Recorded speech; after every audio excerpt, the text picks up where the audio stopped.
లేకపోయారు. అదే వీరు అంటే పెన్షన్ 4,000 చేస్తామన్నారు, అదే 2,000 ఉంది. పక్క రాష్ట్ర ఆంధ్రప్రదేశ్ లో 4,000 చేశారు.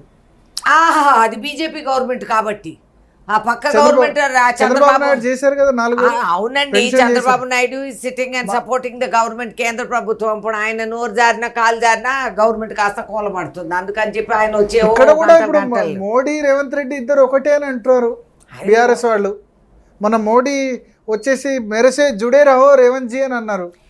వాళ్ళకి ఎక్కడా సౌత్ ఇండియాలో ఎంట్రీ పాయింట్ దొరకలేదు. మొన్న కూడా తమిళనాడులో లుంగి వేసుకొని పోతే తమిళియన్స్ అంత బేవకూఫులు ఈయనకు ఓట్లు వేసేస్తారా? ఏమనుకుంటారండి, ఇదంతా నార్త్లో జరగవచ్చు కానీ సౌత్లో ఈ పప్పులు ఉడకవు. We are far more advanced civilizations ఎన్నో విధాలుగా మనం చూసుకున్నాం. ఆయన లుంగి వేసుకొని ఈ వేషాలు మార్చుకొని అన్నిటికీ అందరూ ముగ్ధమైపోయి ఓట్లు వేసేస్తారు. మోడీ బహిరంగంగా రేవంత్ రెడ్డిని రిక్వెస్ట్ చేశారు మెరసే జుడే రహో అని. అది బీజేపీ మోడస్ ఆపరాండి. అది అట్లా చెప్పి అనుమానాలు పాతేసి ఆ విధంగా ఇది చేయడానికి ఆడు సౌత్లో ఎంట్రీ కావాలని ఎత్తుక్కుంటున్నాడు. కర్ణాటకలో జరగటం లేదు, కేరళలో ట్రై చేస్తున్నారు. దే విల్ ట్రై, అన్ని చెయ్యాలి కదా మరి. వాళ్ళు చేసేవన్నీ వాళ్ళు చేస్తూ ఉంటారు. జరగొద్దా? జరగదు. హైకమాండ్తో మంచి రిలేషన్స్ ఉన్నాయా రేవంత్ రెడ్డికి? ఎందుకు ఉండవండి, ఈజ్ అవర్ చీఫ్ మినిస్టర్, దాంట్లో అలిగేదేముందండి బాబు. ఇంతకుముందు రేవంత్ రెడ్డి మాట్లాడుతూ ఒక సదస్సులో 2034 వరకు నేను చీఫ్ మినిస్టర్గా ఉంటాను, ఆ తర్వాత జాతీయ రాజకీయాల్లోకి వెళ్తాను, పార్టీ చెప్పిన వాళ్ళని ముఖ్యమంత్రి ఇక్కడ చేస్తాను అని చెప్పారు. అచ్చా, వెరీ గుడ్. అయితే అందరికీ అవకాశాలు ఉన్నాయన్నమాట. మీకు లేదా? మీకు రాష్ట్ర రాజకీయాల్లోకి రావాలి ముఖ్యమంత్రి? నాకు ఎప్పుడు కోరిక లేదు, ఇప్పుడు లేదు. What to do? I have no such ambition. ఎందుకు మెంబర్ ఆఫ్ పార్లమెంట్ గానే ఎప్పుడు ఎందుకు సాటిస్ఫైడ్? Very happy. ఎప్పుడు ఎమ్మెల్యేగా ఎమ్మెల్సీగా అందరూ ఆశపడితే ఎట్లండి? ఎవరన్నా ఎక్కడన్నా పనిచేసే వాళ్ళు కూడా కావాలి కదా.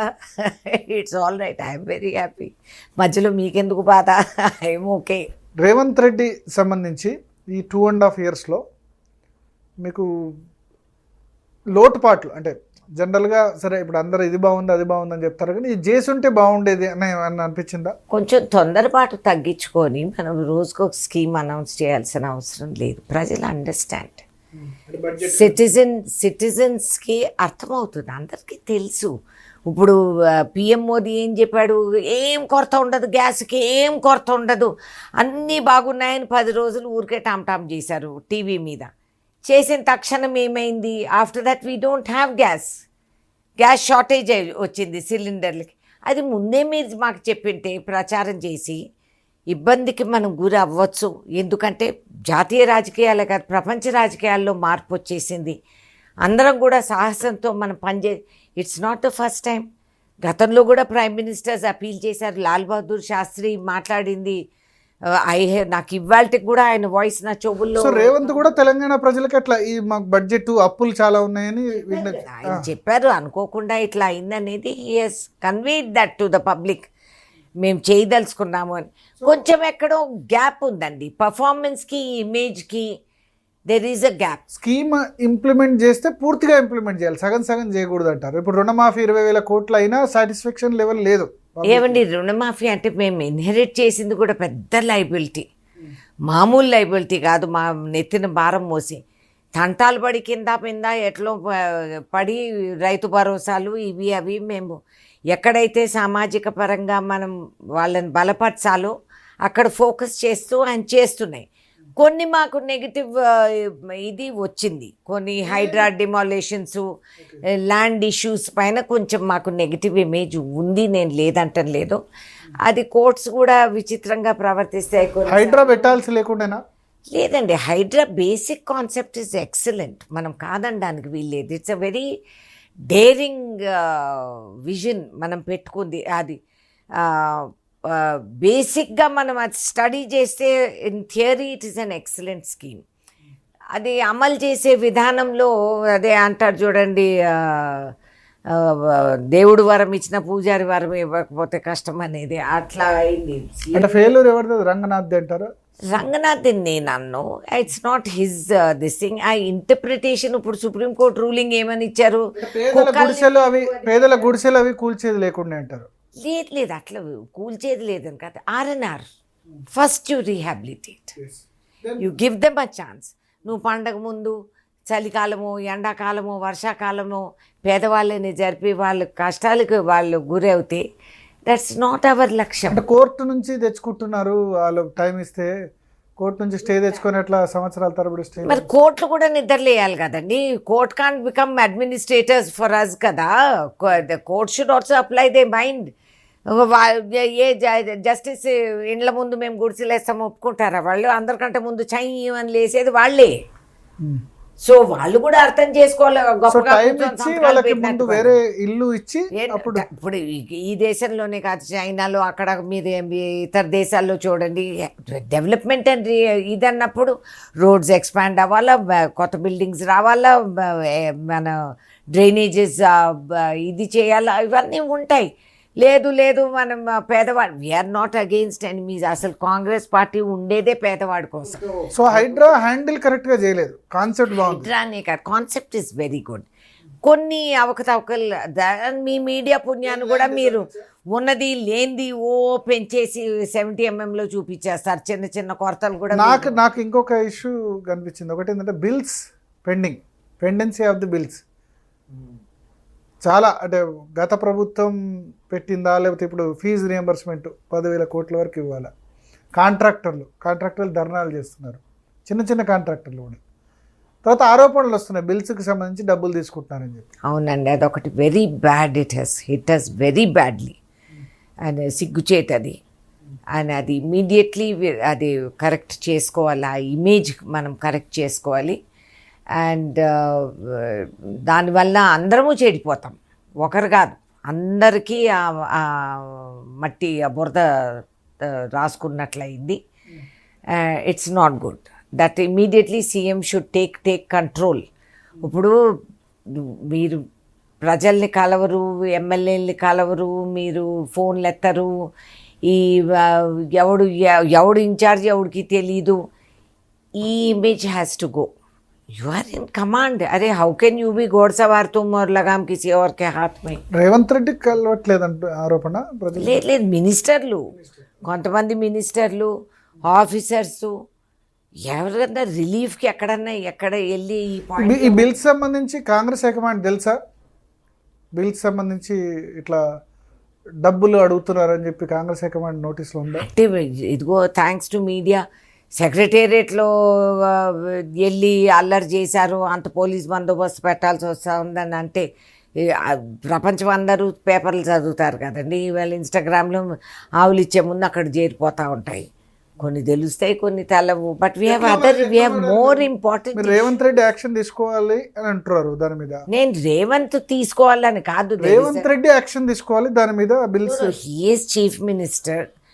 నాకు ఆయన బిల్స్, ఆయన ఫ్రీడమ్ ఉందా? ఆయన మంత్రులు శాఖలు మార్చాలంటే మార్చనివ్వట్లేదట కదా. ఎవరు చెప్పారండి ఈ కథలన్నీ? మరి ఇప్పటివరకు ఒక్క మంత్రి కూడా తీసేయలేదు, శాఖ మార్చలేదు. అవును, ఎందుకు తీసేయాలని ఎక్కడన్నా కొత్తగా చేర్చుకున్నాడు తప్ప ఎక్కడన్నా రూల్ ఉందా అర్జెంటుగా తీసేయాలని చెప్పి? అంటే నాన్ పర్ఫార్మింగ్ చీఫ్ మినిస్టర్ని బ్యాడ్ టాక్ వచ్చే విధంగా, గవర్నమెంట్ కి బ్యాడ్ ఇమేజ్ వచ్చే విధంగా చేస్తే మరి ఏమండి 10 ఏళ్ళు కేసీఆర్ బ్యాడ్ ఇమేజ్ ని ఎవరేం చేయగలిగారు చెప్పండి? ఆయన తీసేశాడు. రాజయ్య 3 నెలల్లో ఆయన ఏం తీసేయలేదు. అది తీసిండేది ప్రజలు తీర్పిచ్చారు. ఈటల రాజేందర్ని తీసేస్తే ఆయన వాళ్ళది ఇంటర్నల్ ఆంతర్యంగా ఏం రహస్యాలు ఉన్నాయో డెఫినెట్ గా హైకమాండ్ ఫ్రీ హ్యాండ్ ఉందా రేవంత్ రెడ్డికి? ఏమండి, when you are a chief minister you are in control. ఆయన ఏమన్నా చెప్తున్నాడు ఐఎమ్ నాట్ ఇన్ కంట్రోల్ అని? అది చెప్పుకుంటే దట్స్ సిగ్గుచేటు. That's not correct. You are the CM, you are running the state. ఎట్లా మరి బిల్స్ ప్రాబ్లం ఎట్లా? ఏమండి ఈ బిల్స్ నాకు తెలియదు, కానీ objection I have about bills is retired government employees PF funds వాళ్ళకి కేటాయించాలి.